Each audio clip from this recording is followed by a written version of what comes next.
Hello, everyone. Welcome to this week's episode of Jab, Cross, Hook, FanSided Fight Show. Myself, Iain MacMillan, Reed Wallach, and Amy Kaplan back for another week to break down this week's card, UFC 272, big pay-per-view with Jorge Masvidal against Colby Covington in the main event.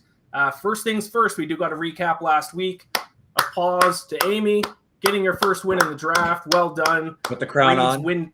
Reed's win streak finally comes to an end. I mean, it was only 2 shows, so it wasn't that big. But this has now put pressure on me because now I'm the only one of the 3 of us that does not have a draft win. So I need to end that streak as soon as possible. I'm feeling confident this week. Just to recap how our drafts went last week, and if you are new to the show, what we do in the second half of the show is we have a snake draft, and we draft bets for this weekend's UFC card. Whoever ends up with the best draft at the end of the fight card wins.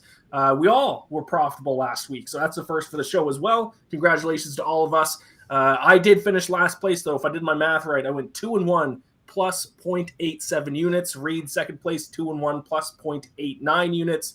And then Amy, first place, 2-1 plus 1.05 units, if I did my math right. And I think I did.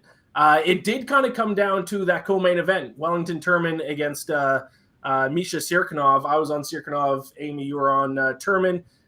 Your guy won, and that kind of won you the draft there, even though you were on Bobby Green in the main event. So, congratulations. Do you have a victory speech for us? Do you have anything you'd like to say now that you have your first one? I haven't prepared anything. I'd like to thank the people. No, actually, I really should thank Wellington Turman because that's really, like you said, that was the one that got me the win. And I mean, what a win that was. Holy moly. So, Well, you were all over that. That was like your number one kind of draft pick there. You gave the great insight on Sirkunov maybe not being fit for this fight. And Turman, I mean, it was a crazy fight, but Turman really showed up for you. So, you kind of visualized it. You talked it into existence. I manifested something. Yeah. People talk about that all the time, and I've never been able to do it, but I think I just did it. Joining us later on the show, and he is going to be joining us for the draft as well as UFC fighter Erick Gonzalez. So he'll be joining us shortly.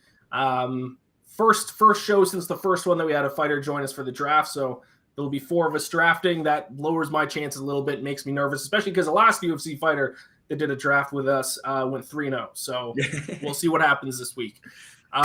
Before we get into talking about last week's card and kind of setting up the draft this week a little bit, and before we bring Eric on, as always, we are degenerates to a certain extent. We're all having a little drink on Wednesday night. What are you guys drinking? Reed, I'm going to start with you. What are you drinking? So, this was kind of like a nostalgic play, I guess, because it is a baseball one, but I also don't like IPAs. But Iain, it's your Bronx Brewery, nice. A heavy hitter in honor of baseball, a hazy triple IPA. Not really an IPA guy, but a triple IPA. That's got to be a little strong. What's the percentage on that? I can find it. I can find it somewhere. It's upside down. Curtis Calhoun chimes in the chat, says, "Cheers, having a cold one too." Yes. Yes. Join the fun. This is honestly pretty good, Iain. I might be in. I might be in on the IPA. Maybe I got to open my beer palate up a little bit. I think you do. Like I mentioned, I think on previous shows, I'm a bit of a beer snob. I'll introduce you to some good beers, Reed. Amy, what are you drinking? So I have a theme going. As you can see, I've got Jorge right here. This is weird to do. Reverse. Yeah, it's always backward on the stream. Yeah, Jorge's doll here. And I have got his mezcal. I don't know if I'm saying this right. Recuerdo mezcal here. And I made myself a drink. Now, they send me recipes every now and again, the company. And I went into my archives and I pulled up this. Basically, this is like a smoothie with alcohol in it. It's delicious. I'm going to post the recipe later on Instagram and Twitter. It's really good, and I imagine I will be effed up by the end of this. Great for you guys, because my pics will be all over the place. So, cheers to Jorge and the Recuerdo. What's in it, though? So it's mixed berries and orange juice, and then this mezcal, so I'm not a really big, alcohol person, so I'm not 100% sure to explain what mezcal is, but it's not tequila. That I can tell you, because a lot of people think it's tequila. But it's made from the agave plant, I believe. Yeah, agave plant. But it's so cute. I like clear liquor. I like that. Yeah. Interesting. I don't know if I've ever had mezcal before. Yeah, you've got to try it. It's good. I'm sure it's delicious. Shout out Jorge Masvidal, who we will be talking about later on in the show as well. What do we got for I you, am trying to lose a little bit of weight. So I'm a beer guy. I'm trying to stay off the beers. It's hard to lose weight when you're having like 3-4 beer every night. So I'm off the beer for the first time in the show, and maybe this is going to kind of give me some momentum. So I'm just having a little alcohol drink here, gin and a little bit of soda water. So I thought you had ice water. Yeah. All right, No, I am drinking alcohol. It's gin and a little flavored soda water. So maybe it'll change my momentum up. But I haven't I'm not like a liquor drinker. I'm a beer guy. So this might just end up with me in a ditch somewhere at 2 a.m. tonight. But hopefully not. Maybe it'll help with my picks. We'll see. Reactions from this past weekend's UFC Vegas 49 card. Amy, you were there. What are your kind of initial thoughts? I mean, the card, I think in general turned out like a lot better than I had anticipated. I think I said that last week too. Like, I think people sleep on these small cards. And I think that there's like those fighters that are on the cards know they have to put on a show because everybody thinks that they're, nobodies or whatever. So you tend to get some really good fights on those cards. The crowd was great again. We had a big Russian crowd because of, the main event. Khabib was there. There's always just kind of like a feel in the air when Khabib is around. So kind of made it fun. 2 weeks in a row with Khabib. Yeah. Update. I don't know if I'm a gin guy. I just took my first sip. It might not be a gin guy. Well, let's see. If you have a good draft, though, then you have to stick with it, though. Then it's like that's your winning formula. That's true. But no, Amy, I'll ask you, though, about last week's fights with Makhachev just rolling over Bobby Green, which I know you ended up drafting Bobby Green in the draft and all that, but I think that was pretty expected. A pretty, easy win for Makhachev one way or another. Are you surprised on this past week what went down with him and Rafael Dos Anos? And we could get into that maybe in a little bit. Maybe just kind of what's next and what's the future for Islam Makhachev, I guess, from being there. Was there any kind of discussion around that? Yeah, he definitely seemed like he was ready for the title shot. I felt like it was, his. I don't disagree. I think he's getting a lot of undue hate. I don't know why. I think people are calling him a boring fighter, which is just crazy to me. You win, you win. What's funny? Because a lot of people they said the same thing about Khabib for a while. They were like, he's boring. And then as soon as he stops fighting, everyone's like, oh, he's the greatest. He's, it's like, you cannot please the fans. It doesn't matter what you do. So just do you, and they'll eventually catch up or they won't. It's like, what can you do? I don't think he's boring at all. I don't think necessarily stepping in short notice would have been the right choice for him. I would have watched it for sure, but I think he needs to be more strategic. At this point in his career, he needs to not take those chances with his career. When you're that close to a title, you cannot screw up. How many fights away is he from a title shot? 1, 2? More? Maybe 1. Yeah, I think he needs one high-level fight. Yeah. Yeah, he needs – let me pull up the lightweight rankings real quick. But I think he needs one real fight. I mean, he was supposed to fight Dariush, if I'm not mistaken, correct? And he backed out. I guess that kind of sets itself up as maybe more. But I don't know. Does Michael Chandler really move the needle? No, and he's already booked. What? But you don't think he moves the needle? Yeah, what do you mean by move the needle? Michael Chandler. Does that prove he's next in line to get? Yes. Yes. Oh, I think so.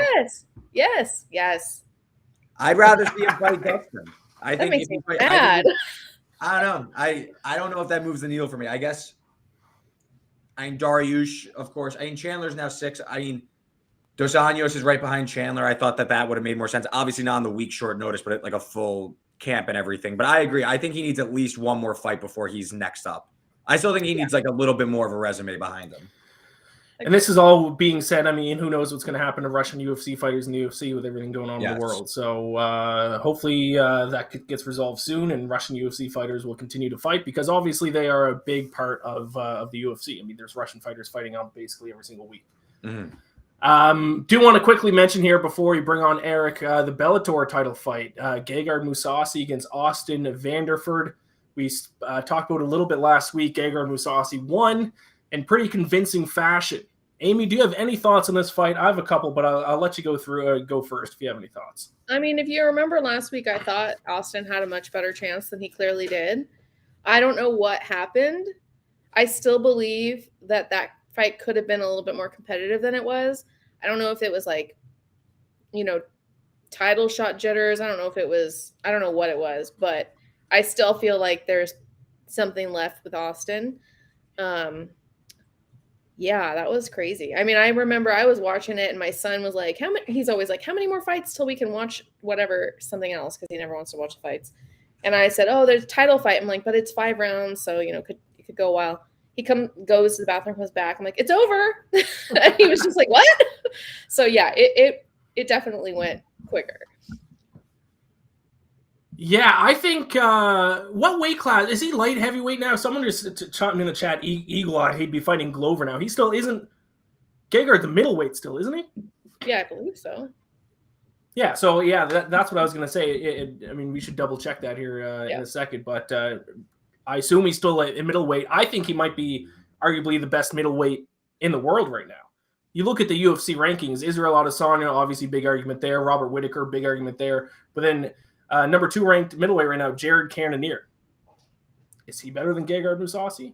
That would be a fantastic fight that I would love to watch. Marvin Vettori, I would put him above Martin. So he's right there, would be like the number 2, number 3 contender in the UFC right now in the middleweight division. Did you look that up really quick, Amy? I did, middleweight. Yeah, I mean, that's what it says on my quick glance. I should know this. I'm ranking for Bellator, but they have them all in front of me, so... Okay, so Eagle Eye chimes in the chat now, says Habib will be fighting Glover. So now I just don't know what this guy's talking about. No, I don't know. Just a big Habib fan. Yeah, I don't think I'm a fan of Habib. I don't think he would fare well against a light heavyweight. I think it's because they're joking about Khabib getting fat. Oh, Which, let me just tell you right now, Khabib, this is going to sound pervy, but Khabib looks better now than he ever has. Like, I see him now and I'm like, oh, he's so adorable and huggable and squeezable. And like, I don't know. I like him now. Because is this like his walk around? Is this like his walk around weight? Like this is what he like actually like lives at? Like, it's probably a little bit higher than his walk around weight. Mm-hmm. But I mean, we know that he struggled with his weight cuts forever. So he probably like let himself, I don't want to say let himself go. Because 100%. No, I know exactly what you're saying though. He like got himself into his actual like living lifestyle as opposed to being, preparing for fights and everything where you're fighting at 30, 40 pounds below what you naturally are. Right. And he looks great. I think people calling him fat it's so sad. Like, he's not fat. Yeah, he's not starving himself trying to cut down to 150 pounds. That's all it is. Like, say you're fat. Call could be fat to his face. Like that really happens. Yeah, I'll pass on that. Tim Urban chimes in the chat, says, where's my boy Eric, future champ? Well, let's bring him in without further ado. UFC lightweight fighter, special guest on the show, Erick Gonzalez. Eric, great guys. How you doing? He's got a good setup going. Yeah. I had my own PCs because I game it. I use a stream, so I have to have a whole setup for it. I just got a new PC myself. I think I'm going to start streaming. I used to a little bit, but I might dip my toe back into those waters. Eric, you were supposed to fight this weekend. You had to pull out due to an injury, unfortunately. You were supposed to take on Devonta Smith. Are you still going to be watching this card, or is it going to be kind of hard for you to watch after all the preparation you went through, and now, unfortunately, you aren't going to be able to compete? I'm definitely still going to watch, man. That's not going to take away from me watching. I always watch every fight card for the most part if I don't have anything going on. So, yeah, I'll be watching. I'll be watching close. Who knows, man? I'll probably try to take a fight by the end of April, see what happens. I had to get 3 stitches at the bottom of my foot, so that's the reason for me being out of this fight, unfortunately. It was kind of like a freak accident, which was kind of funny the way it happened afterwards. I was really pissed at first because it was like the fight was so close, and I really wanted to fight. But yeah, I'll be close to. I'll be watching all the fights. It'll be exciting. I love Fight Night, man. Can you tell us exactly? I already know what happened, but I'm not sure if you're willing to give the details. Oh no, absolutely. I was actually training with one of my teammates, and he didn't have a mouthpiece in, and we were doing our sparring rounds. So when I went for an up kick, my pinky toe's like right here, right? I hit him with the bottom part, and my foot went into his teeth, and it stabbed my foot, and impaled me into like a deep cut, which resulted in 3 stitches. It was literally like one of those freak accidents, 1 in a million that you never hear about. It's pretty Yeah. gross, and it was super fucking painful when I got the stitches.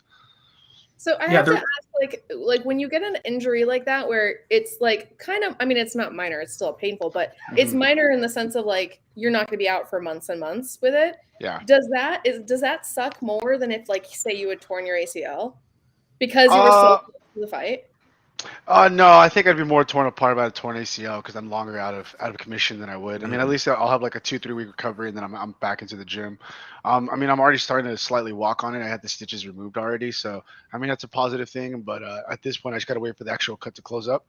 But no, to answer your question, I'd prefer this to happen than over a torn ACL or something super serious where I might have to get some surgery or some kind, and who knows if I'll be the same athlete afterwards. True. Yeah, and Eric, you said that you watch like most fight cards and that you enjoy them. I think it's awesome that I know on like the UFC broadcast they post like tweets from different fighters and stuff like that they're watching and tuning in.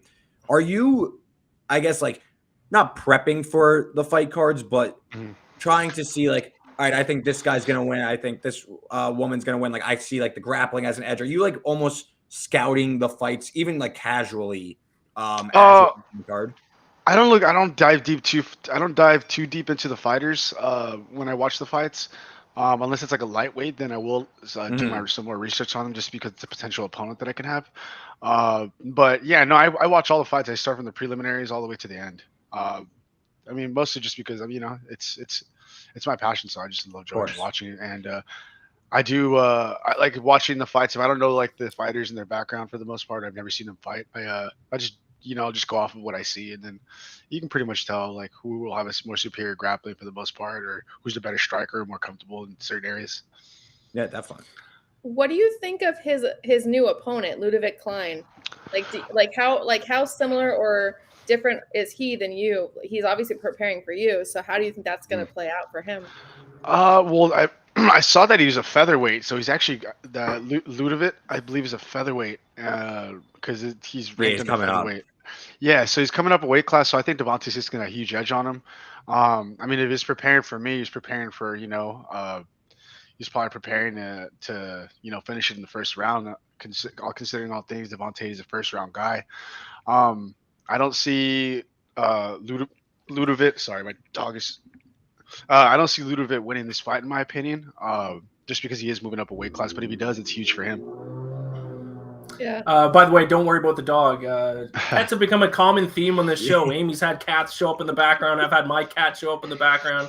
This is a pet-friendly show over here, Eric, so. I just got a Belgian Malinois, so nice. she's been kind of a handful. She's about 3 months right now, but she's super calm and she's pretty chill for the most part.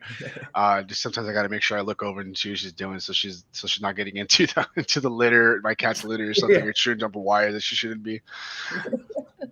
Now, your first fight in the UFC was against Jim Miller on short notice. How different was that, having to fight a guy on short notice?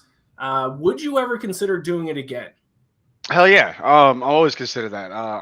If anyone has kept up with my career, in Combate, I fought month-to-month fights. I fought 3 fights in one night in Peru, where I made it to the finals, and I made it to the last fight. So to me, man, short notice fights I'm always up for it. Considering how the whole thing with Jim Miller's, I came off an injury with a fractured toe. So I was actually just getting back to the gym when they called me, but I was not going to pass up a UFC chance opportunity. So, I mean, yeah, I would definitely always take a fight. And then now I'm actually more walking around and lower weights because of, considering that I'm in the UFC now, I have to be ready for it at all times. Yeah, I would imagine after fighting 3 times in one night, fighting on like 7 days notice, it seems like a breeze after that, eh? Yeah, definitely. I think after just having one fight as opposed to 3 is a lot easier. No doubt about that. Now, correct me if I'm wrong, but didn't at one of your fights, the judges gave the decision to somebody else, and it was clearly your win? Oh, and everyone started throwing beer and stuff. I remember this correct. I remember this because it was soured with beer. I believe that's when I fought Danny Ramirez, and we fought twice. So the first time I lost to a decision, and I literally chased him down in the 3rd round. I dropped him, and then I was literally the one just pressing forward and just really giving it to him. And somehow I think what it was is the judges, we both had white shorts and we had a similar haircut. and we both had tattoos around the same area. So I really think the judges just got us confused because we were both Hispanic and we're both brown, Latino, and I could see why. Even like when I rewatched the tape, I was like, okay, I could see why a judge could get give a round to somebody else thinking it was them or that. But I mean, yeah, that was a super unfortunate result. But there was beer that got thrown at me. It's not the first time that's happened too. It happened in Mexico when I fought in Guadalajara. I had to get escorted several fights out in down south from the promotion just because people were pretty hating on taking out their hometown guy. Yes, Erick is a very boisterous fighter, I guess is the right word. Like he's very vocal and like showy and like, Yeah, I like to give people a show. I like to be entertaining. And that's I feel like as a fighter you have to be entertaining or else nobody's gonna want to watch you. And that's just just facts. What you see all these guys that are growing so quick or making a name for themselves quick on top of getting really dope knockouts, which is a key to this whole thing of getting bigger quicker. Yeah, and hopefully we get to see you in the octagon soon. I mean, hopefully this, the stitches heal quickly and we get you back in. I think you said April, so hopefully soon. Yeah. But we're talking short notice, and obviously I think outside of the main event, everyone's talking about Moicano coming in on a week notice, fought the last UFC pay-per-view, and now he's taking on Dos Anos, also in your weight class. What do you think about all of that? Obviously, COVID notwithstanding, and why Fiziev had to come out of the fight, but what do you think about someone taking it that week, short, basically no camp? I guess Moicano had a second round finish, so not necessarily a full fight. But what are your thoughts on all that? Because I believe it's still staying at 5 rounds. You're talking about the RDA fight? Yeah. Sorry. Okay. Yeah, that's co-main, so I don't think that'll be fine. Yeah. Yeah.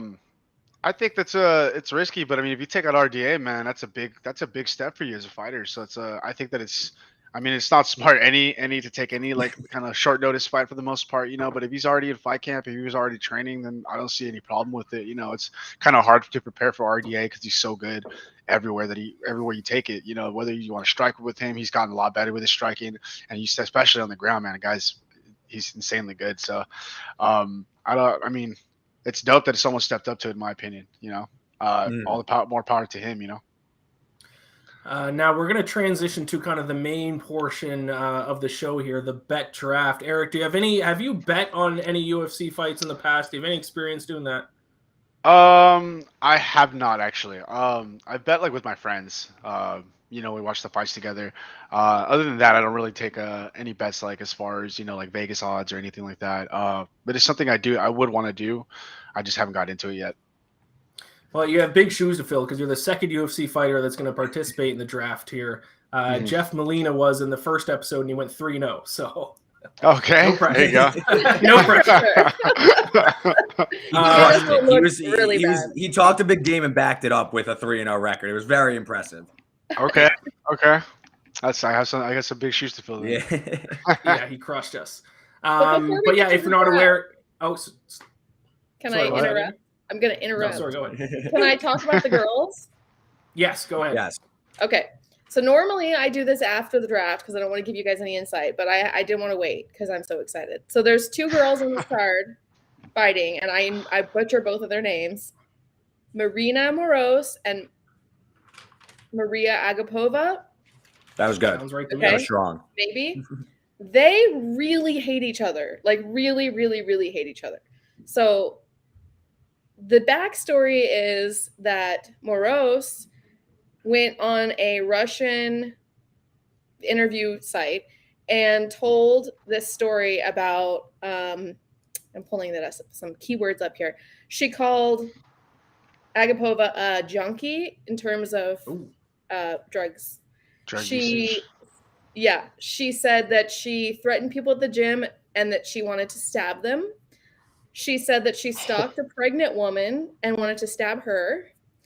She said that she crashed her car in a drugged out state and that she was kicked out of 2 gyms. So those are some crazy words. So they don't like each other. Is that what you're saying? Yeah, they don't like each other. Yeah. And I spoke to Agapova after her last fight and asked her kind of like, can you respond to this? And I've got that video of what her response is. I want you guys to watch. You mentioned somebody, you called someone out in the octagon, and I'm curious if you said she was talking some trash. I was wondering if you could kind of elaborate why her exactly. Yeah, she just jealous. First she jealous, second she sneaky, and she trying to destroy my career. I lost sponsorship because her interview and got to really big trouble situation. And I would like to punish this bitch because she trying to destroy my career. I want to smash her. Is this someone that you knew personally? Were you training together? Or? Yeah, we was training together. We was teammates. And after I left, like she started lying and talking shit about me. And I lost a lot of sponsorship. Like I lost fans. Like that was not nice. That was super sneaky because I left not because I was drug addict and like treating someone with a knife. I left because I just have argued with some guy. And I left, like she just talk shit about me, she liar. And I just get pissed off. And she also cheat my manager on money. My manager, Alex, he's super good person. He's super nice, and she cheat my manager on money. She fuck him up. And she not really good person. I would like to beat her ass and smash her face. Do you?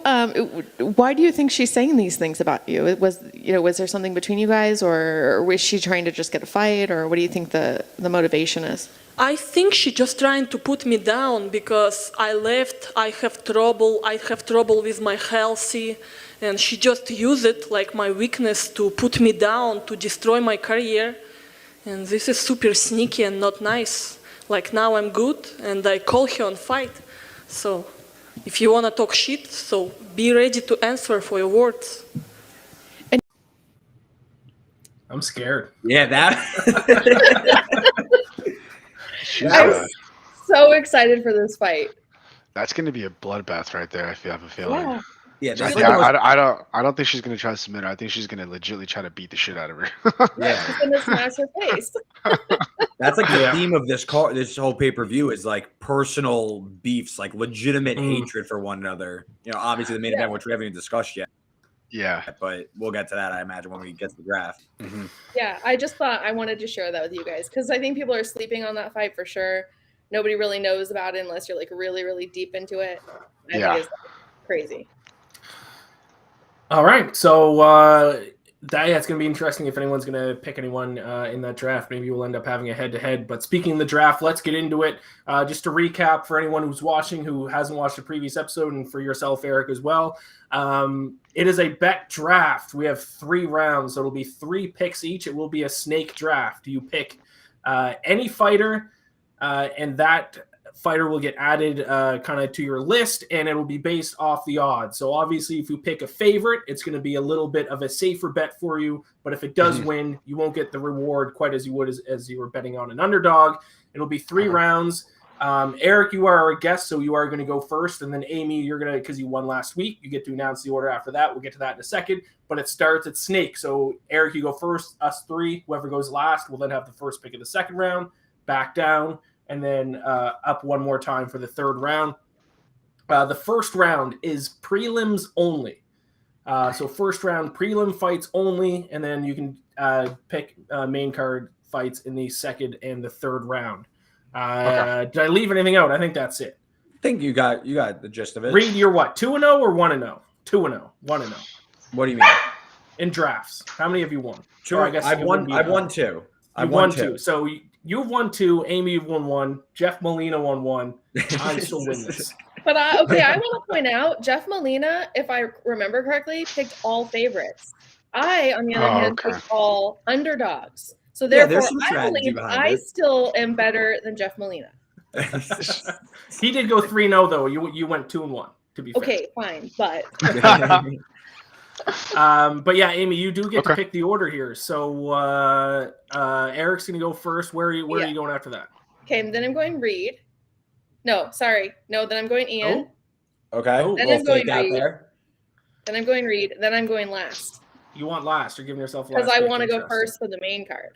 That's my interesting strategy. I like that. That's good strategy there. All right, Eric, any questions? No, that was pretty self-explanatory. You guys cleared it all up. Perfect. So with the first overall pick, you are on the clock. For the prelims, I'm gonna pick. I could pick any fighter, right? From the prelims, you said. Yep. Any Just fighter. make sure. All right, I'm gonna do Jalen Turner winning over Jamie Malarkey. That was on my. Your dog loves the pick too. I knew you were going to pick Jalen. I should have known. I actually got to spar with him over during this camp, and the guy's a fucking beast, man. He's definitely a hard guy to figure out. So that's gonna be a fun watch. So Jalen Turner off the board, plus 130 underdog to Jamie Malarkey. And I believe that is the prelim finale, correct? Yes, the feature. Yeah, right? Yes. All right. That was on my board as well. Good pick. I like the pick. I think I'm up. I'm not. I think I've gone last every single other draft, so I'm a little bit out of sorts here, getting to pick second. All right, I'm gonna go the guy who was supposed to be your opponent. I'm gonna go Devonta Smith. Your dog loves that pick as well. Yeah, I'm gonna. Go ahead, guys. Sorry. No, it's all good. I'm gonna go Devonta Smith minus 170 here. I think this fight is. I think both guys are gonna stay on their feet. I think it's gonna be two strikers. Smith has more favorable numbers if you look at statistics, basically all across the board. 5.1 significant strikes per minute compared to Klein at 3.35. Also better grappling numbers, 54%. This is a significant strike defense. He has 54%. That's 9% better than Klein's defense. Significant strike defense at 45%. And then on the grappling standpoint, better numbers as well. 100% takedown accuracy. Devonta Smith does. To be fair, he's only attempted one in his UFC career, so he's 1 for 1 with takedown attempts. And a takedown defense of 80%. Klein has his takedown accuracy rate of 44% and takedown defense of 50%. So I just threw a lot of numbers out there, but I like Devonta Smith in this matchup. He's minus 170, so he's a little bit of a chalky favorite. But I just want to get a win on the board.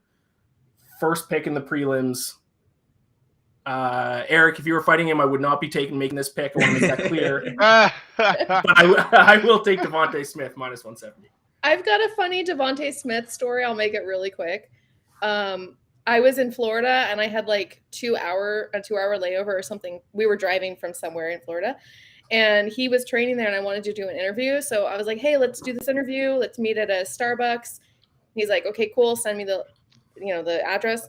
I just picked a nearby Starbucks because I didn't know the area. I pull up. It's a Starbucks in a hospital. Oh. So we did the interview in the waiting room of a hospital. Nice. That's funny. Which was the first for me. Also, by the way, not to state the obvious, but this is not Philadelphia Eagles wide receiver Devonta Smith. Different Devonta Smith. He does not double as that would be impressive, but no.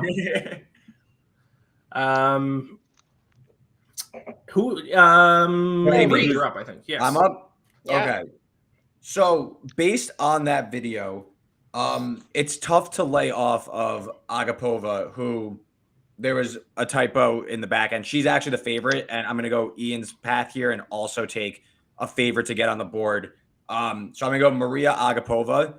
I actually liked her a lot in her first fight, and then she called out Shayna Dobson and like completely gassed out, like exhaustion in the second round. She tried to like basically run her head off, like literally like take her head off in the first round and gassed out and lost in the second round. It was one of the biggest upsets in like recent history. I like her though on the comeback. In her last fight, she actually looked really good. And just based on the video, she is not a happy camper. She is really pissed off. So I think she's going to come in here and try and run over Morose. I like her. She's actually a minus 200 favorite, but I still like her to get on the board and pick up a victory. So I'll go Agapova first round. Okay. Well, I kind of screwed myself now. Because you guys picked all three that I had set aside. Uh-oh. Okay. All right. I'm going to go. All right. I'm just going to go safe. I'm going to go Nurmagomedov. I got my safe one. He's like, what, the biggest favorite in the card? Yes. Yeah, he's a massive favorite. Yes. Yeah. So I'm going to do my safe pick. But but stay tuned because I'm going to be Okay. good on this. This is my like Hail Mary pick. And I guess it's my turn again, right? Yeah, Yes, really that's quick. you. I do think some of the odds we had listed might have been reversed though. So we're gonna double check that. I think Jalen Turner might have been the favorite. We'll double check that. But Amy, go ahead. I'll with your double second check pick. them as we go. Okay. Okay, double check them. Okay, so I think you guys know based off what I'm drinking who I'm going to pick for my main card. So that's why you want a first pick. It's going to be Masvidal, yes. I had to have Masvidal. I know that, like, on paper, Colby sounds like the safer bet. Colby sounds like the one that is, like, you know, he's the better fighter. I'm sorry, he is the better fighter. But today at Media Day, the way their, like, body language was and everything, like, Jorge just seems a lot more relaxed. He's not taking it as personal. I know that sounds crazy because of all the shit they've been talking, but he's like, it's just a fight. Like, I just want to fight. I don't like the guy. I'm not going to ever like the guy, but like, it's just a fight. Whereas Colby is so focused on the fact that he hates Jorge. I think he's going to get distracted by that. I think he's going to make mistakes. I think he's going to be like wild. I think he's going to be nervous because both of them, if Jorge loses, I don't know, it's like not as devastating but to Colby, like hit to himself, I feel like he will not be able to recover. He'll be so embarrassed. Jorge will be like, whatever, and just carry on with life. Like, you know what I mean? He's just cool as a cucumber. So I'm going with Jorge. Do you have any thoughts on how the fight's going to, like, are you thinking finish? You're thinking Masvidal just touches him up for 5 rounds and wins the, like, how do you see the fight playing out, Amy? I don't see it going to a decision. I see it finished, but I don't know how. Maybe TKO. Maybe something wild like a flying knee again. I don't know. Something I crazy. could see. I feel like though Masvidal, he used that already. You know, like I feel like Colby knows, like, okay, he's gonna try something. I gotta like be on my P's and Q's against him. I feel like you only get one shot at those. You know. We'll see. Yeah, I can agree with that for sure. I got. Go ahead, guys. Sorry. No, you go ahead. Go ahead. No, go ahead. So like during the drafts and stuff, are you guys like allowed to say who you're choosing to, or is it like that takeaway from your pick? You could go the other way if you like someone. Oh, okay. Yeah, I mean, I'm just when curious. it comes to the main event, yeah, I think we can just kind of discuss it. Gotcha. Yeah, I have Masvidal definitely winning that fight, in my opinion. I think Colby's going to be a big problem, though. I actually see it going to a decision as my guess, just because I mean, Colby's got a gas tank, and then Masvidal is okay. That's enough. Sorry, and you know, Colby's got a great gas tank, in my opinion. I mean, if we saw what he did with Usman. You know, he took the 5 rounds and still had more to go. But I think that I just don't see it going. I just don't see a finish happen. I really just see a decision possibly happening because they're both dogs, man. I think they're both equally matched, in my opinion. I don't think one is better than the other. Well, that makes me feel better about my pick. I don't think anyone's going to be taking Colby at this point just because he's such a big favorite. If he does, then I guess we can kind of touch on him again. I'm not taking Colby just because he's this big of a favorite, but I think he's going to win this fight easily. I just think stylistically his wrestling is just going to be too much for Masvidal. I mean, I'll be cheering for Masvidal. My heart wants Masvidal to win, but I don't know if I'll be able to put my money behind him. You know, I don't like too today that Colby called John Morgan flabby, but like it's so mean. It's so mean. And I like John, and I think John's really respectful. And like, I don't know, like when Sean Strickland was kind of like joking around with us about like being fat, like he was doing it in like a nicer way. Like I don't know how to explain it, but it just felt very like, I don't know. I just didn't like it, so I can't pick him. I pick with my heart. I think I'm with Ian on this one though. I just think Covington kind of has Masvidal covered. I just feel the wrestling is a little too much. I think that these guys really hate each other, but again, we've seen, to me, Covington is, if it wasn't for Kamaru Usman, Covington would be the best welterweight in the world. So and we've seen Masvidal just get ruined by Usman. So I just think Covington's a little bit closer to Usman than he is to Masvidal, if that makes sense. That's my kind of logic. That being said, minus 300 or so, that's way too high for me. Because like to me, I see Covington winning a decision. I don't see him knocking out Masvidal. So yeah, I don't see that either. If this is gonna be, you go, Ian. No, go ahead. Yeah, I think I'd rather look at like a prop, like Covington to win by decision. I think that's where most of like the percentage of his win is gonna come. This is like a crazy line in my opinion. I think they are much closer. I just think Covington is better. Like he should be the favorite. I'm a lot of people have been saying the same thing. They think that Colby's they think that he's just a better fighter. I personally don't think that, but that's just me. You are the professional. And I think I mean Masvidal, I mean he knows Colby's a good wrestler, so there's no way he hasn't picked up, hasn't been training his wrestling non-stops, defensive takedowns. So I could I just don't see that happening. I think he will get taken down a lot though. Oh yeah, there's our first round. Yeah, there's our first round. Quick correction on Jalen Turner's odds. He is actually the favorite. We had it on our sheet incorrect. Jalen Turner, the -160 favorite against Jamie Malarkey. Still a good pick. That makes a little bit more sense. I was a little bit surprised when I looked at the sheet and saw that Jalen Turner was the underdog. So he's the -160 favorite in that fight. I think we got the other odds correct though, Reed. Did you double check? Yes. Sorry about that. No, it's all You good. are fired. Yes. Actually, it's not all good. You're fired immediately. It's Reed's turn again, right? It's back to me though. Yeah. Back to you, Reed. Yes. Okay, so I took a favorite last time out. I'm gonna go main card Edson Barbosa this time around. Small underdog. Yeah, I had a feeling that was gonna be a popular pick. So you sniped me. Yeah. I like Barbosa. I know Bryce Mitchell has the great record and everything, and Barbosa is more of a journeyman, but I really like Barbosa at the new weight class. I know he's off a loss to Chikaze, but Barbosa has he's huge for this weight class. I think he has the reach. I don't think Mitchell's going to be able to just take him down at will like people are expecting. I think Barbosa, I could see a bit of a run out of him in this division. So I'm going to take a stab here at the short underdog. I think that this fight's closer to a pick in my opinion. So I like the value there. Listen, I was going to take him on with the very next pick. I'm shocked that Barbosa is the underdog in this one. I know his record hasn't been great as of yet. But I mean, Bryce Mitchell, undefeated, 12-0, but his best win is against Andre Feely. Now, no disrespect to Touchy Feely. No disrespect, but I mean, this is Edson fucking Barbosa. Like, this is one of the most scariest, dangerous fighters in the division. And I know that Mitchell's obviously submission artist, one of the best submission guys out there in the division. But Barbosa is an underrated wrestler. Takedown defense of 75%. And Mitchell's takedown accuracy is only 46%. So he might struggle getting the fight to the ground if that's where he wants to take it. That's a much bigger guy, too. I mean, I think as long as he keeps that pressure, keeps him on his back foot, gets him against the cage, cuts off his angles, he'll be able to close the distance. You know what I mean? I think he's probably gonna dive for like a really maybe desperate takedowns, possibly just because Barbosa is just such a good striker, so it's really hard to get close to him, and he's got phenomenal footwork.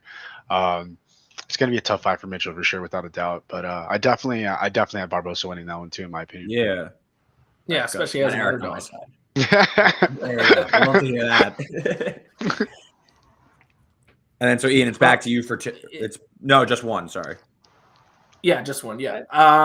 So I'm going to go. That really threw a wrench in me there. I should have. I know. Like really quick. I'm going to take an underdog as well, though. This is kind of my backup here. I am going to take the short notice fighter here, Renato Moicano, +140 against Rafael Dos Anos. Don't have a lot of reason for this, except for that I think the fight should be closer to a pick'em. Sometimes I think these short notice guys who fight on short notice get undervalued from a betting standpoint a little bit.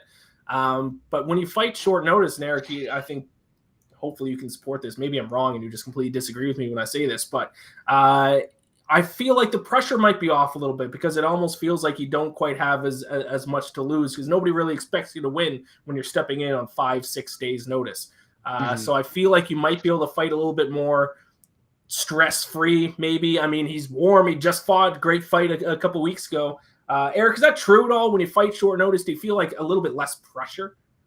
Yeah, I agree. You're taking a short notice fight, man, and little to none time to prepare.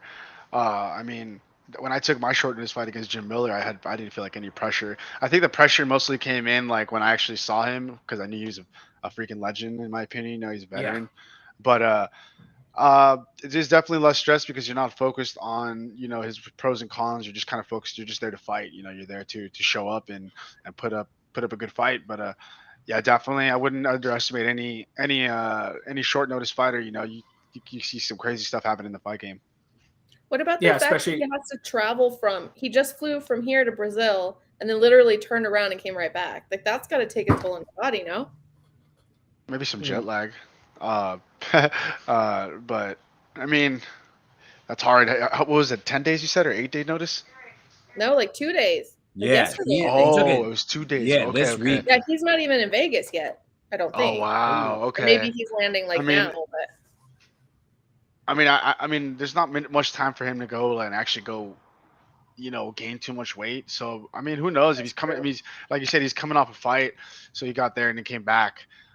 So he's already in fight shape. It's not like he's not in fight shape. He's not like they called him and he's just sitting around in his house. He was literally coming back to his hometown. So I mean, he's fight ready. So I mean, that's the best thing I can give. I don't think it'll make that much of a difference when it comes to the jet lag or having to fly there and fly back, because I've never experienced that. I've flown to places, but I've never had to go there and back, like just to get another fight. Before we move on really quick, I do want to shout out some people in the chat here. Tim Urban says, I see Colby winning off his wrestling. This is just a few takes about the main event, which we were just touching on a couple minutes ago. He does want Masvidal to win, though.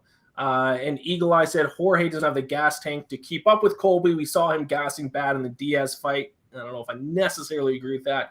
And with Colby trying to take him down is going to gas him even more. We'll see. But now, Eric, you have 2 picks here. The last pick in the second round, then because it's snake draft, you'll be taking your final pick right afterwards. So hit us with your first one. And you can take people on the prelims if you want. You could now the whole card is open. The whole card is open now. So prelims or main event. Anyone who hasn't already been selected. Let me see. For the main, I'll choose one for the main card for now. I'm honestly gonna go with Greg Hardy on this one. To be honest, I know he's coming off a loss, if I'm not mistaken. So yeah, he's coming off a loss with Ty, and I think that he's probably gonna make some adjustments for this camp. I'm not too sure. Like I haven't dug deep into him, but I know he's in the underdog for this one, if I'm not mistaken, right? Yes. Yeah, he's underdog. Yes, he is a plus 170 underdog in this one.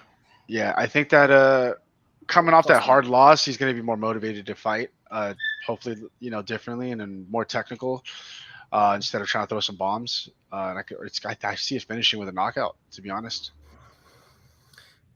Yeah, I mean, hey, at the end of the day, Greg Hardy's an athlete, former NFL player. These kind of more athletic guys, you usually see them, and we have seen them in his career as well, usually looks better each time that he's in the octagon. So big of an underdog. Speaking of him being an athlete, today at Media Day, he said that he believes he is the best athlete on the planet. If not number 1, then he's number 2. Who's number 1? Did he say who number 1 would be? Yeah. He said he doesn't know. Somebody asked him. He doesn't know. TBD on who is better than him, but there might be I don't know. Some just unknown person in the middle of nowhere might be the better. Yeah, I haven't met him yet. Yeah. So right before you give your last pick there, Eric, let's recap round 2. So all underdogs in that round. All underdog round. Amy, Jorge Masvidal, Reed, Edson Barbosa, myself, Renato Moicano, and Eric took Greg Hardy. Yeah, all the under, and we went all favorites first round. So yeah, interesting turn of events there. So Eric, final round, first pick of the final round, your final pick of the draft. Who do you got? Let me see. There's a lot of people that I didn't know on this card that are, yeah, personally. A lot of fight. They jam pack the fights for sure. They try to get as many on as possible. So I'm gonna just go with another main card pick, just because I'm not too familiar with all these other fighters. Which once I see them this weekend, it'll be a lot. I'll be looking more into them. I'm gonna go with Kevin Holland against Alex. Okay. Just due to the fact that it's a safe pick. And I just think that he's just going to be overall better. And I think he's going to end up finishing with the striking. And considering that Kevin Holland obviously has been putting in work on his wrestling, if he hits the ground, I think he'll be more than prepared this time around. He's all about making entertaining fights and and improving himself as an athlete. So I definitely think that Kevin Holland is just going to definitely win that fight easily. Yeah, Yeah. it's hard Coming for me to down in disagree. weight, right? I believe so, 170. Yeah. Yeah, Yeah. yeah, he is. It's 170. Yeah. Yeah, this feels like it feels like Holland he went up in class, right? Like in terms of like the people he was fighting, and he couldn't handle that type, the Derek Brunsons and stuff, and now he's coming back down to face kind of an Oliveira who might be on his way out, honestly, a little old, on a bit of a skid here. So I totally see Holland. This is kind of like all right, get right. Let's get you some positive momentum going and try and build you back up. So I think the line is right. I think he's, rightfully the big favorite. Yeah, Alex Oliveira's lost 3 straight, 2-6 in his last 8 fights. So this is a Kevin Holland is a minus 300 favorite for a reason. Mm-hmm. But he said today he's coming to bang. Alex Oliveira said that? That's what he said. I don't know if that's smart. I don't know if that's smart against Holland, I think Holland might get to his head too, because Holland's crazy, man. That guy just speaks to you in the middle of a fight and just really gets in your head, I mean, it's actually really that's why I love watching him. But I just don't see Alex winning that fight at all. If he does, man, I will be shook. Mm-hmm. I think we all will. Tim Urban in the chat also agrees with the pick, and he says Kev has been working on his wrestling as well, and he says love Kev. So Tim in the chat's with you. So that wraps up your draft. It's back up to me now. I'm not used to picking second. It is my pick now, right? All right. Yeah. Yes. Back to you. So I was going to go the opposite way on this fight, but Reed typing in the odds the wrong way and me not double checking, to be fair. Now the odds are reversed, and then now I'm on the other fighter. So I'm going to go with the underdog in the women's fight that we talked about earlier. I'm going to go with Marina Morose. Wow. So the fight we were hyping up before, we got two-way action. We got a little head-to-head. Yeah. Okay. I was going to bet against her because I thought she was the big favorite, but she's the underdog. And one of the reasons why I was going to bet on the underdog, no matter who was that I think this fight should be a lot closer to pick'em. Marina Morose landed 139 significant strikes in her last fight. She's significantly increased her output. She's not the most accurate striker in the world. Striking accuracy only 31%. But if this fight stays standing, and I think it will, I think it's kind of one of those power against volume fighters. I'll go with a volume fighter that's a big underdog. So she is, like I said earlier, I think we had the odds in our sheet flipped on this one. Right now at WinBet, she is the plus 155 underdog right now at WinBet. So I will take Marina Morose. I'm going against her, Reed. Okay. Also, to be fair, she's Ukrainian. She's got to be fighting with some motivation this week. Absolutely. It's true. You can't rule that out nowadays. No, definitely will fire you up more, Has to. So that's my draft completed. Read your final pick. Okay, so you went against me. I'm gonna go against you. I'm gonna go Rafael Dos Anos.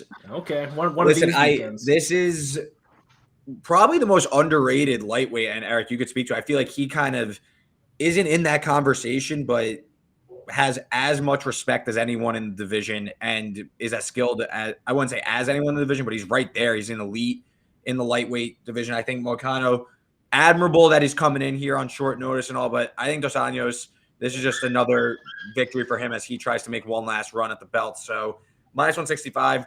Moicano has some submission upside, but I think Dos Anos has him covered. I think that this is a little short for him, to be honest. Yeah, I can agree, man. I definitely agree with everything you just said. Yeah. I see RDA taking. RDA is very, very overlooked by fighters and people in general. And it's also because he hasn't fought since 2020. It's been 2 years now since since he's fought. So I mean, it's a lot of time to prepare, a lot of time to train, to get yourself better as a fighter. And considering how RDA is just a workhorse, he's always training, in my opinion. He's one of those guys, and he's fought some of the best. So I just don't see anything that where if hits the floor, hits the feet, RDA is gonna take control of the entire fight. Now I will say I have a bad habit of just betting against old guys because I just think like they're old. They're eventually just gonna fall off. I fell to that victim a couple weeks ago when I picked against Andrei Arlovsky and he won for like the 80th time in his career. He's like 60 years old. He's still winning in the UFC. He's not actually 60. No disrespect to Andrei Arlovsky. But that's one of the reasons why I went against Rafael Dos Anos. He's 37 years old. So I just can't quit my betting strategy of just going against old guys. But okay, you're calling him old. I'm 40. Old in terms of UFC age. Oh, he's definitely old, especially for the lighter weight nowadays. Yeah, I mean, you got Jim Miller, man, coming off 2 TKOs. So. That's true. I don't know. You should maybe don't overlook the old guys too much. I got it. Yeah, maybe I should retire that strategy and stop going back to it. It's like changing from beer to Jim Miller has completely Jim Miller and Andrei Arlovsky, just between the two of them, have completely disproven my strategy. Okay, Amy, last pick of the draft. Okay, I realize now I don't like the order that I made. I should never do that again. Because now you guys picked everybody. Nobody picked Ludovic, right? I do not believe so. No. Okay, that's who I'm taking. I think he knows he's got to win this fight or he doesn't have a job. That'd be 3 straight losses. Yeah, he's changing weight classes. Plus, I thought from the very beginning that there was something special about him when I saw him on Tough. I don't know why it hasn't come out yet, but I think it's time. It's like that. I feel like it's the moment, Yeah, no, he has, like I said, I was pretty high on him coming into the UFC. He had a crazy knockout victory in his first fight, dropped 2 straight. So again, we're running that short notice thing. And I feel like that's kind of been the theme of our draft as I just faded one, but I don't hate it as an underdog shot. I think that I think David does have a point though. He is coming off 2 losses. And so if he gets one more, he's out. So I think that's going to encourage him even more. But he's also taking a short notice fight, So that's going to play a role in this fight somehow. I think that if he just makes it out of that first round, it'll discomfort Smith's confidence. Considering that Devonta Smith kind of seems to wear out after the first round. If you look at his last fight with Malarkey, he was just kind of slowly wearing down once he got to the later rounds. So I think he just needs to take him to the later rounds, and keep him on his back foot, keep him against the cage, kind of dirty box him, tie clench him as much as he can, and we'll see what happens though. We're gonna snip this and send it over to him so he knows what to do. I mean, that was my game plan. I'm about it. I was just gonna keep him on his back foot, walk forward like I always do, and just take him to the later rounds. He wears down, so that's going to be his biggest weakness, and I'm not. It doesn't seem like he's changed. He doesn't have much time to change just due to the fact that he finishes a lot of his fights in that first round. So all 3 of my picks, I'm going against someone else. I think 2 of my picks are going against Reed. And that's your thing, though. Against Amy. So that's you always do that. I feel like you love to go head to head with people. I love it. It makes it fun. Yeah. So speaking of which, let's take a look at our picks now that the draft is complete. Okay, so we got a balanced board here. Yeah. Yeah. So we went all favorites first round, all underdogs second round, and then we went 2 each in the final round. So nice balanced board there. There you go. Final round was Eric took Kevin Holland. I took Marina Morose.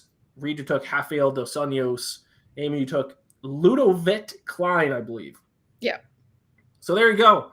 That's the draft. Eric, thank you very much for joining us. I really appreciate it. Hopefully that we see you back in the octagon again here soon. You're on mute. Oh, I think you're muted. Amy, thank you so much for having me, inviting me to this. I've been having a blast. I do apologize about my dog in the background, guys. I see someone in the comment section talking about it. But no, I had a great time, guys. This was really cool. I can't wait to see the results, and then hopefully I can take it 3-0 also. We'll see what happens. I want to see the dog. Can you bring the dog in, or is it too crazy? Absolutely. No, I'll bring it. Give me a second. I should have said that in the beginning. Sorry, guys. And then once we close off with Eric here, let's talk a little parlay action. Something we haven't discussed on the show before. But we'll talk a little. Maybe we'll each give out a quick little parlay to close the show, and then that'll wrap things up. So, Is it weird if you pick in your parlay opposite of what you picked in your draft? No, not at all. No. Okay. Kind of a hedge. Yeah, I mean, I think at least the way I see UFC is there's so much variance. And I think Eric could even speak to this. Is you could have like underdogs win all the time. I think more so than other sports. To be honest, I think there's a lot of variance. So throwing in a crazy underdog wouldn't be that crazy. All right, she got out of her little kennel and didn't realize it. So that's probably why she was going crazy. This is Callie. This is Callie, by the way. Hi, Callie. Well, very cute. So worth the barking in the background. Totally. Yes. Added to the roster of pets that have made appearances on this show. Yes. Yeah, there you go. The See third that? appearance, I believe. Oh my god. She just wants to hang out. She should have drafted. I know, huh? I should have just put it on my lap, but she'll just keep biting my mic. That's so cute. But, thank you so much for joining us.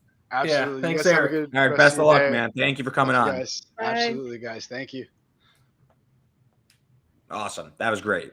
What a finish. Good way to end it Yeah. too with the dog.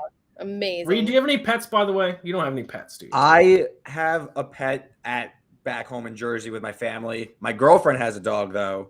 Maybe I'll bring him out. He happens to be, like, not talking any smack, like the cutest dog of all time. He's a micro burner doodle. He happens to be the cutest alive. So maybe I'll make sure one Wednesday she'll come over with the dog, and I'll make sure he gets on. Winston's his name. Perfect. Oh. I think I know someone with a dog named Winston. I think my sister's dog might. Anyways. Moving on. Yeah. That's too much time. Just completely lost my train of thought thinking about dogs for a second. All right. As I mentioned, quickly, I mean, we're over an hour now, so we don't have too much time here, but do you two have any parlays that you have circled? I think I have one right here if you want me to go first, or if someone else is ready, they can go. I've got one. All right. Let's hear it, Amy. I've got Kevin Holland, Nurmagomedov, Yep. and Colby Covington. Sorry, So Jorge. the easy money. Those are 3 lock winners. Are those the 3 biggest favorites? Probably. Colby's minus 320. Kevin Holland's, it's got to be minus 300. I'm Yeah. just going to look up to see what the odds are here for the parlay. He's at least on our sheet. It has minus 610. So that's just over even money. That actually seems like a fantastic parlay. Yeah, exactly. 3 favorites of like minus 300 longer odds, and you're still getting just over even money. So as I don't know a lot about betting, if I put $100 down on this parlay, what do I win? $100. I'll tell you exactly what you'll win. You said it was even close to even money, right? Yeah, but the exact odds are a little bit over that. So you would win a profit of $103.69. $3. Okay, so No, you win a profit. You win 103. Okay, that's what I was going to ask. Yeah. So sometimes I don't know if I'm like, is that on top of like getting my money back that I spent? No, Yes. so the total Okay. you would be handed would be $203.69. Nice. Okay, I think very pretty nice. solid bet. I'll go next. I'll go 2 underdogs, and I guess I was looking for a third underdog to throw in, but I just couldn't get there with any, and I'm trying to Ian, you may know more from experience, but when you have a number in your head and you're like, it has to be this or else I'm not going to bet it. Yeah. Like Of course. this parlay came out my way. It's 8-1. I'll throw some pizza money on it. It's Barbosa. It's Ludovic. Him. Fine. +1. So those 2 underdogs and Jalen Turner minus 160. That's a little bit north of 8-1. I see those as 2 live dogs and a favorite that I think should be a little bit closer to like minus 200. So that was kind of like an easy 3-leg not easy, but 3-leg parlay that I think should be a little bit less than that. I see a little value on that. Do you have what the odds are in front of you? I have plus 816. So a $100 bet would profit you $816. There's different kinds of parlays you can do here. You can do ones like Amy that are just parlaying a lot of favorites and getting a decent payout, or yours, which is that's a risky one.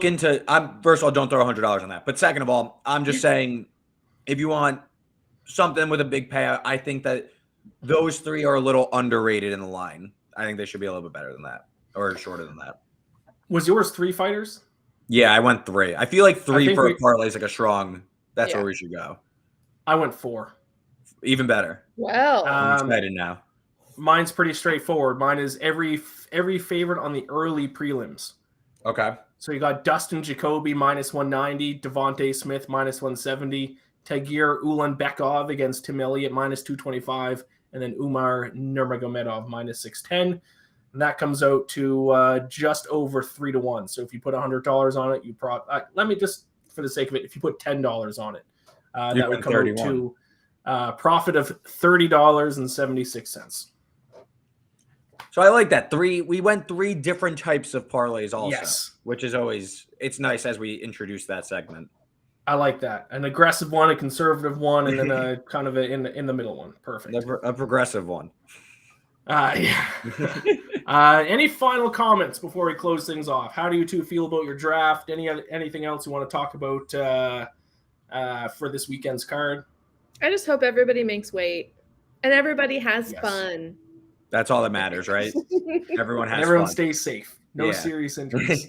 Yeah. No, I'm really pumped for this card. I think there's a lot of exciting fights littered around it, and obviously, this Covington Masvidal fight, I think as we get closer, is starting to gain a lot more steam in terms of like this hatred and all that stuff. And honestly, I think that's kind of cool. That like they actually hate each other and they want to kick the crap out of each other. That's how I see it. It's kind of cool because usually these guys have a lot of respect for each other. I hope that they really get after it. So yeah, I'm pretty pumped for this. As the Diaz brothers would say, they're not selling us wolf tickets. It's a red panty night. Quote? There's a Conor McGregor quote. Any other quotes? Reed, do you have a quote you want to toss in that's relevant? No, not off the top of my head. I think it was Nick Diaz that said the wolf tickets line, and I had to Google what he meant by wolf tickets. Yeah. Classic. Great draft. Great draft. I'm very confident. I need to win because if I don't win now, then what's going to start happening is it's going to be, when is Iain going to win a draft? So I need to get the first win out of the way. I'm very confident in my draft this weekend. I think I can do it. But if that's it, my friends, thank you everyone for watching. Subscribe to whatever YouTube channel you're watching it on. Give us a like, all that good stuff. Share it with your friends, family. I think that's it. Best luck with all your bets. Enjoy this weekend's UFC 272, and we will see you next week. There's a card next week? Yes. I assume so. Yes. Yeah, Amy would know more than me. I just assume there always is. Yeah, I think there is a very long stretch of consecutive. And I'm excited. I'm going to be going to Singapore for one championship. So that'll be a fun thing to talk about from Singapore. I'll do a show from Singapore. And there is a fight card next week. Thiago Santos in the main event. Yes, that's right. All right. All right, guys. Talk to you then. Bye.